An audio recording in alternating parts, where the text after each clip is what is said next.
Camera testing 1.78932 pi.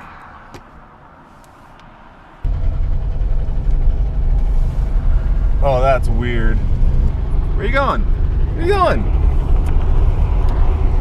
Oh dear. One of the things I wanted to do today is see if the wiring got damaged. Yay! So now, let's go try to see if this bug's wiring is actually damaged or if we can get by trying to give it a start. We will have the fire extinguisher near us, but electrical fires are a little different. Electrical fires can't necessarily just be put out with the fire extinguisher. The combustible material around them can be, but the electricity can still be flowing through them. So we'll have the fire extinguisher next to us and we're going to expose the battery. Alright, so this is the area that got burned over here. So we're familiar with that. The flames came shooting up through here. These wires seem to be a bit... What on earth just happened? How are you? You should be... You're backward. You're backward. This new gimbal, you know, it just takes a little while to get used to. Ooh. So fresh and so clean, clean. So fresh and so clean. What am I gonna find? Nasty! Just nasty! This is pretty cool. The wiring harness sheath really took most of the burn. The wires themselves are okay. Not only are they not visibly burned, but the insulation is actually pliable, so no damage was done to the wires on that fire. That's pretty cool! So now I'm still gonna have my fire extinguisher nearby. I'm still gonna expose the battery just in case I need to disconnect it if there is an issue. But I'm fairly confident we're not gonna have any issues. This bug's gonna fire right up and be good to go. I'll just have to repair this sheath when I get ready to put everything back together. But what a blessing. This wasn't any worse than it could have been, for sure. Okay, to expose this battery, it's really complicated. If you've never had a Volkswagen Bug, pay attention because you will never find a vehicle where it is so difficult to expose the car battery. You ready? Here we go now. All right, battery is exposed. And oh my goodness, it's a brand new battery. Wow, actually, look at that. Check that out.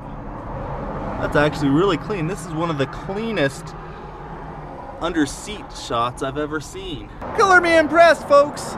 That is a ridiculously clean under seat area. Typically they're all nasty, full of years and years of debris or kids stuffing stuff under the seat.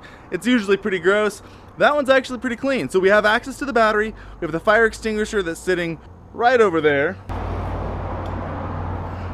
Okay, we have the fire extinguisher, we have the battery exposed, ready to go. Let's see if this puppy fires off, shall we? That's awkwardly embarrassing. Apparently I left the key on. Okay, I have an idea. Y'all aren't gonna believe me, so I'm going to have to tape this. Come on inside my home. Check out my humble abode. And boom, baby. I don't know which one of these is charged. This will start my car. One of them should. They might both be discharged, and if so, I'll have to charge it up. But for now, let's see if we can get some wires so that I could jump start my car with an RC car battery.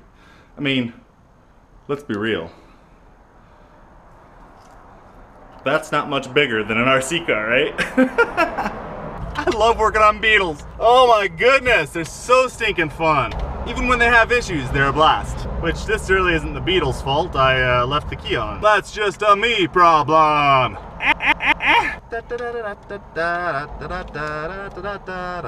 What the heck? This car has a positive ground. That's weird. We know where the positive is, we know where the negative is. Let's hook this up and get going.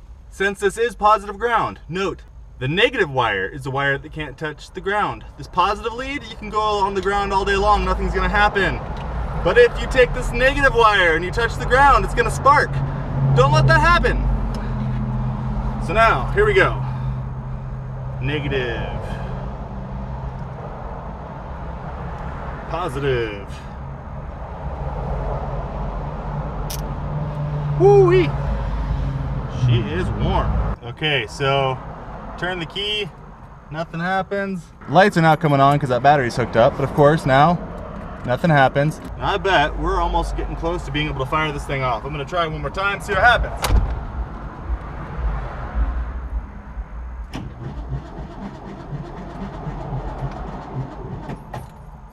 so close. So close. I'm being impatient. I should just wait another 10 minutes.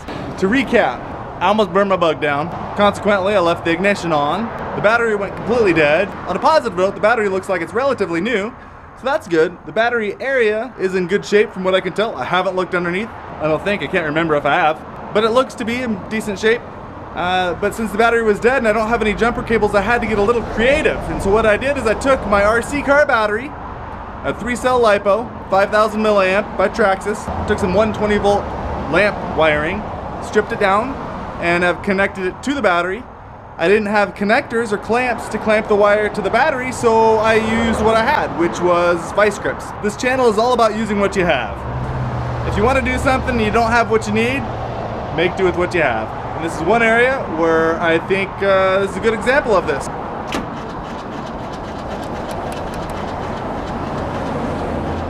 Okay, so not gonna lie, I was getting a little lazy and didn't really want to wait that much longer, so I went ahead and hooked both battery packs up, wired them both up, and I think that's going to give us enough amperage to be able to turn that motor over fast enough to be able to actually fire it off. Because I've tapped on the gas pedal so many times, it might be flooded, and if that's the case, this is giving you a false perspective of what's actually possible with an RC car battery jump starting your car. Let's find out if she pops over with 2 batteries. Hey, look at that! She fired off! Yay! And so, you know, I got 2 RC car batteries right there. Yay! RC car batteries for the win! Love this little Beetle.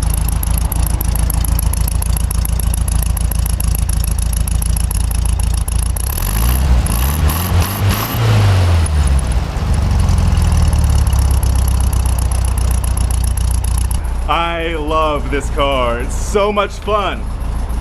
Well, we didn't need to use our fire extinguisher today. We didn't need to disconnect the battery today.